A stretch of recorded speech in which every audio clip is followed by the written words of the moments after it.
gorgeously adapted by director Luca Guadagnino and James Ivory. Call Me By Your Name is based on Andre Aciman's acclaimed novel, is a coming-of-age romance, a delicate portrayal of intimacy and conversation between lovers. The story centers around the precocious teen, Elio, who falls head over heels in love with Oliver, a visiting American student of his father's, at their gorgeous Italian villa in the summer. Call Me By Your Name is, for all its subtlety, is fundamentally about an erotic relationship between a 17-year-old teenager and a 24-year-old man. To me, I see this movie as potentially greenlighting the romanticization and promotion of predatorial behaviors. There is also the simple fact that Armie Hammer, who plays Oliver, who was 31 at the time of making the movie, looks much older than 24, and Timothée Chalamet, who plays Elio, who was 21 at the time, barely looks 17. Elio is portrayed very much as still a child. He cuddles with his parents, his lines are often kind of bratty and childlike, and he is being played as a sexy romantic partner to a character who's very much being portrayed as an adult. Calling it a forbidden romance just undermines the problematic concepts of predatory behavior. This isn't the first book of Andre Aciman that featured an inappropriate relationship. His earlier book, Enigma Variations, featured a 12-year-old boy falling in love with a man about 15 years his senior. The relationship between the two is platonic, where no physical relationship occurs. However, we see that Andre Aciman is very much interested in exploring forbidden love, or taboos as he likes to call them. Timothée Chalamet, who plays Elio, and Armie Hammer, who plays Oliver, have both defended the age gap in the past. Hammer has said that it's smaller than the age gap between my parents. Hammer himself, faced with these criticisms, has tended to use age of consent laws to wave them away. He's pointed out that in most US states, the age of consent is 16. In Italy, where the movie takes place, the age of consent is 14. It was also 14 in 1983, when the movie is set.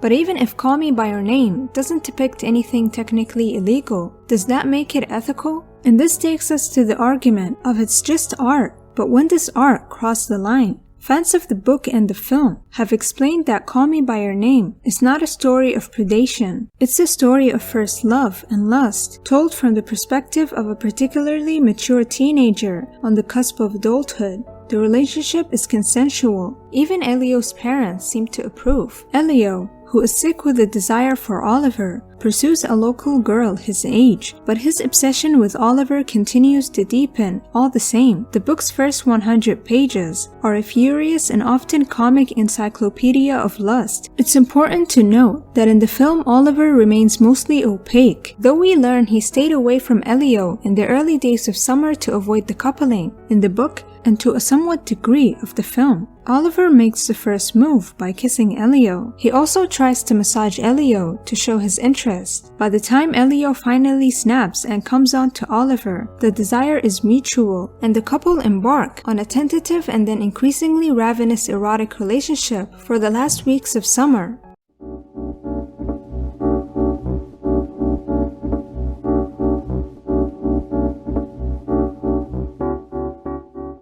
To understand exactly what to label this forbidden romance, we should look at the progression of Elio and Oliver's relationship. As Elio and Oliver spend time together exploring the town, their relationship becomes flirtatious. Elio finds himself sexually attracted to this older man, but does not share his feelings with anyone. In Oliver's early move, he gives Elio a massage while they're outside. Elio, embarrassed, recoils. Later in the film, Elio openly expresses his affection to Oliver. Oliver immediately tells Elio that they cannot act on this attraction, although he doesn't give an explicit reason why. Given that the movie takes place in the 1980s in Italy, the main fear is likely the stigma of homosexuality. The age consideration is likely an afterthought, particularly as the age of consent in Italy is 14. Despite Oliver's initial hesitation, the two eventually initiate a sexual relationship. Elio's parents seem to endorse this, and they approve for the two to go on a trip to Bergamo together. Scenes quickly escalate to Elio and Oliver running drunk through the streets of Italy. Graduate student Oliver manages his alcohol tolerance well. Teenager Elio throws up, and Oliver subsequently kisses him. There is an implication that they then have sex. Questions of consent are raised in the viewer's mind, but not discussed in the film. Is it appropriate for a 24-year-old experienced in drinking to have sex with an inebriated, vomiting 17-year-old? Little is mentioned, and after the 3-day fling, Oliver leaves and Elio returns home heartbroken. Elio's father consoles him and speaks fondly of the experiences Elio has had with Oliver, suggesting he should savor the memories.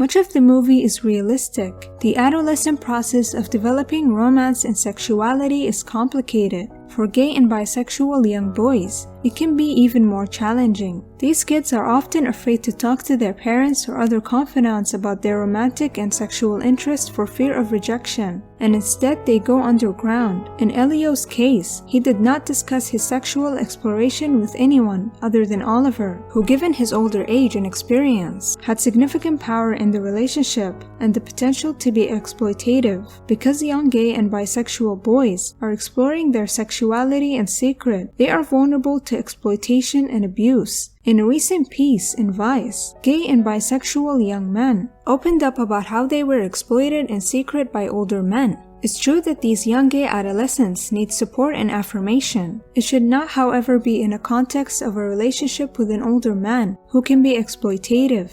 Elio's father provides him with a strong message of affirmation at the end of the movie, accepting him for his homosexuality instead of shaming or chastising him. Right now, there's sorrow, pain. Don't kill it. I'm with it, the joy you felt.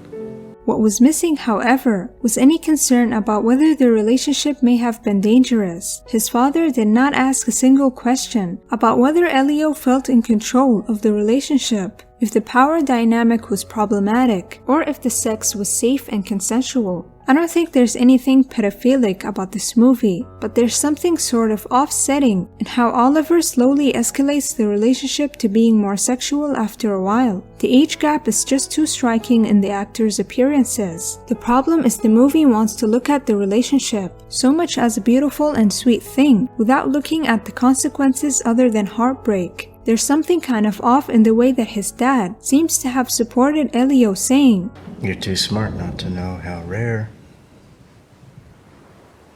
how special what you two had was."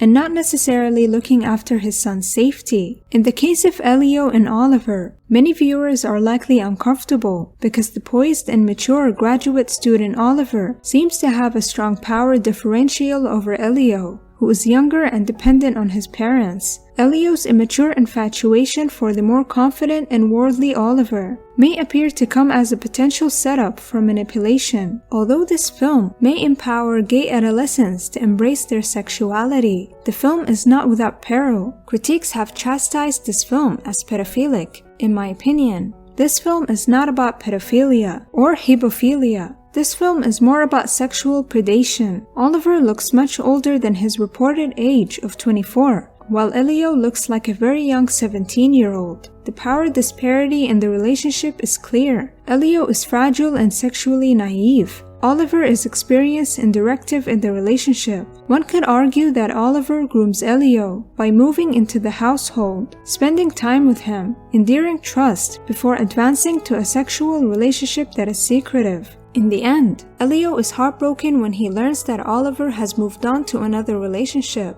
In the scene in which Elio's father speaks favorably about the connection, there is no discussion about whether Elio felt manipulated or exploited. As is common with grooming, onlookers don't identify or question the coercive nature of the relationship. Heralding such a film as a masterpiece is dangerous because it dismisses the exploitation in the relationship and is yet another example of the public's reluctance to identify problematic sexual behavior. In light of the Me Too movement and the endeavor to eradicate sexual abuse bred by an inappropriate power dynamic, this film can promote a dangerous message. Thank you for watching. Tell me what you think. Is this movie dangerous? I would love to hear your ideas in the comments. Thank you once again, and goodbye.